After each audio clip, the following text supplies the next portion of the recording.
नमस्कार, प्रांजल ज्ञान गंगा में आप सभी का स्वागत है। हम संक्षिप्त महाभारत का पाठ कर रहे हैं जिसमें कि उद्योग पर्व चल रहा है। कल हमने कथा में कौरव पक्ष का सैन्य संगठन तथा दुर्योधन का पितामह भीष्म को प्रधान सेनापति बनाने की कथा को पढ़ रहे थे। आज हम कथा में श्री बलराम जी का पांडवों से मिलकर तीर्थ यात्रा के लिए जाने की कथा को पढ़ेंगे। राजा जन्मेजय ने पूछा, वैशंपायन जी, गंगानंदन भीष्म जी को सेनापति पद पर अभिषिक्त हुआ सुनकर महाबाहु युधिष्ठिर ने क्या कहा तथा भीम, अर्जुन और श्री कृष्ण ने उसका क्या उत्तर दिया। वैशंपायन जी कहने लगे, आप धर्म में कुशल महाराज युधिष्ठिर ने सब भाइयों को तथा श्री कृष्ण को बुलाकर कहा, तुम लोग खूब सावधान रहो। सबसे पहले तुम्हारा युद्ध भीष्म पितामह के साथ ही होगा। अब तुम मेरी सेना के साथ नायक नियुक्त करो। श्री कृष्ण ने कहा, राजन, ऐसा समय आने पर आपको जैसी बात कहनी चाहिए थी वैसी ही आप कह रहे हैं। मुझे आपका कथन बड़ा प्रिय जान पड़ता है। अवश्य अब पहले आप अपनी सेना के नायक ही नियुक्त कीजिए।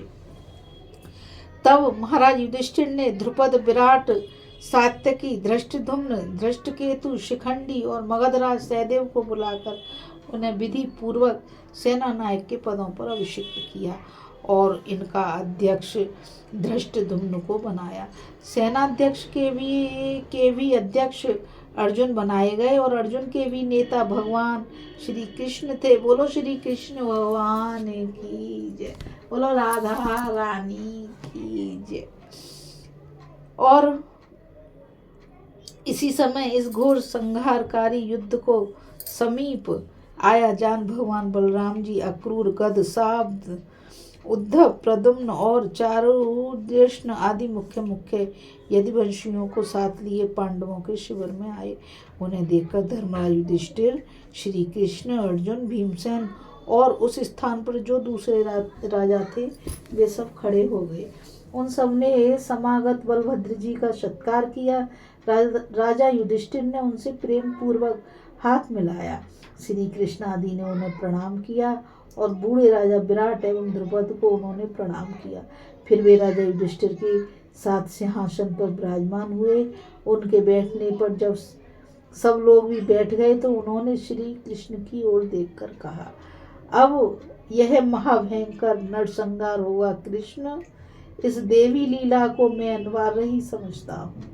अब इसे हटाया नहीं जा सकता। मेरी इच्छा है कि अपने सुहृदय आप सब लोगों को इस युद्ध की समाप्ति पर भी मैं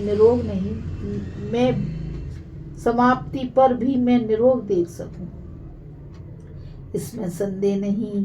यहाँ जो राजा एकत्रित हुए हैं कृष्ण, उनका तो काल ही आ गया है।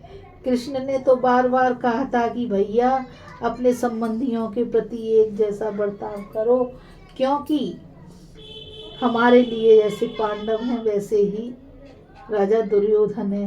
किंतु ये तो अर्जुन को देखकर सब प्रकार उसी पर मुग्ध हैं। राजन, मेरा निश्चित विचार है कि जीत पांडवों की ही होगी और ऐसा ही संकल्प श्री कृष्ण का भी है।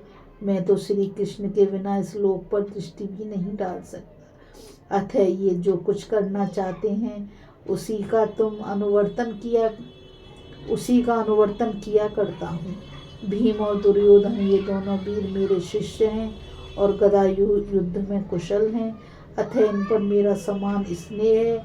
इसलिए मैं तो अब सरस्वती तट के तीर्थों का सेवन करने के लिए जाऊंगा, क्योंकि